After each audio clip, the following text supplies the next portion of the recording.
ভারতের প্রতিরক্ষা ব্যবস্থার জন্য আজ একটি অত্যন্ত গর্বের দিন। ভারত অবশেষে এমন একটি শক্তিশালী এয়ার ডিফেন্স সিস্টেমের সফল পরীক্ষা করেছে, যা আমেরিকা এবং রাশিয়ার মতো শক্তিশালী দেশের সিস্টেমের সমকক্ষ। হ্যাঁ, আমরা কথা বলছি ডিআরডিওর প্রজেক্ট কুশা নিয়ে, যাকে ভারতের নিজস্ব S-400 বলা হচ্ছে। ডক্টর এপিজে আব্দুল কালাম দ্বীপ থেকে এর সফল পরীক্ষা সম্পন্ন হয়েছে। আজকের এই ভিডিওতে আমরা জানব প্রজেক্ট কুশা কী, এই ব্যালিস্টিক মিসাইল ডিফেন্স থেকে কিভাবে আলাদা, এবং ভারতের সুদর্শন চক্র আসলে কি। চলুন শুরু করা যাক। বন্ধুরা, এই সিস্টেমটির অফিসিয়াল নাম হলো extended range air defence system, অর্থাৎ ERADS। তবে এটি বর্তমানে কুশা নামেই বেশি পরিচিত।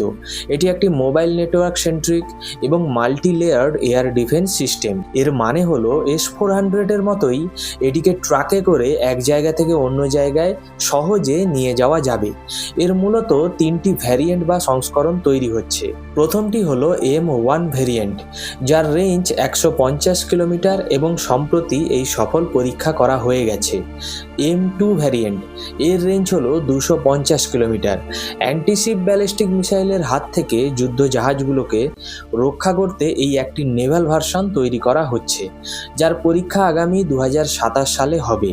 আর একটা হলো M3 ভ্যারিয়েন্ট, এর রেঞ্জ হলো 350 থেকে 400 কিলোমিটার, যা অনেক দূর থেকেই শত্রুর গুরুত্বপূর্ণ অ্যাসেটকে ধ্বংস করতে পারবে। 2028 সালের মধ্যে এর পরীক্ষা সম্পূর্ণ হবে। এটি মূলত ফাইটার জেট, ড্রোন এবং ক্রুজ মিসাইলের মতো বায়ুমণ্ডলের ভেতরের টার্গেটগুলোকে নির্ভুলভাবে ধ্বংস করতে সক্ষম। অনেকের মনে প্রশ্ন জাগতে পারে যে কুশা কেন ব্যালিস্টিক মিসাইলকে আটকাতে পারবে না। আসলে ব্যালিস্টিক মিসাইলগুলোর গতিপথ আলাদা হয়। এগুলো বায়ুমণ্ডলের বাইরে গিয়ে আবার প্রচণ্ড গতিতে সোজা নিচে নেমে আসে, তাই এদের প্রতিহত করবার জন্য আলাদা ডিজাইনের প্রয়োজন হয়। এর জন্য ভারতের আলাদা ব্যালিস্টিক মিসাইল ডিফেন্স প্রোগ্রাম বা BMD রয়েছে। এর ফেজ 1 2000 কিমি রেঞ্জ ইতিমধ্যে সেনার কাছে মোতায়েন করা হয়েছে।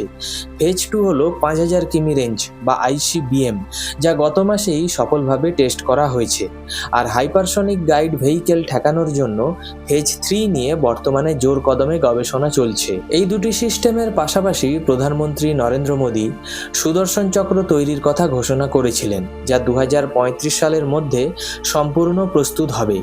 এটি হলো ভারতের নিজস্ব কৃত্রিম বুদ্ধিমত্তা বা AI চালিত একটি কম্প্রিহেন্সিভ এয়ার এবং মিসাইল ডিফেন্স শিল্ড। সুদর্শন চক্র শুধুমাত্র একটি ঢাল নয়, এটি একটি তলোয়ারও, অর্থাৎ এটি আকাশপথের হাজার হাজার রাডারের ডেটা একসাথে বিশ্লেষণ করে শত্রুর আক্রমণ তো ঠেকাবেই, পাশাপাশি শত্রুরা কোথা থেকে এই মিসাইল ছুঁড়ছে তা শনাক্ত করে সাথে সাথে পাল্টা আক্রমণও করবে।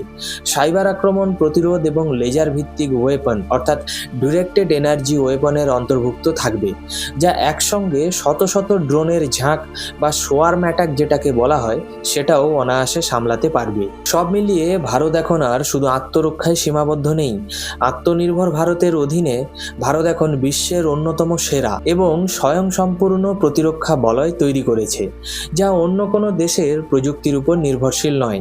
এই যুগান্তরকারী সাফল্য নিয়ে আপনাদের কি মতামত নিচে কমেন্ট করে অবশ্যই জানাবেন। ভিডিওটি ভালো লাগলে লাইক করুন এবং চ্যানেলটিকে সাবস্ক্রাইব করুন। জয় হিন্দ, বন্দে মাতরম।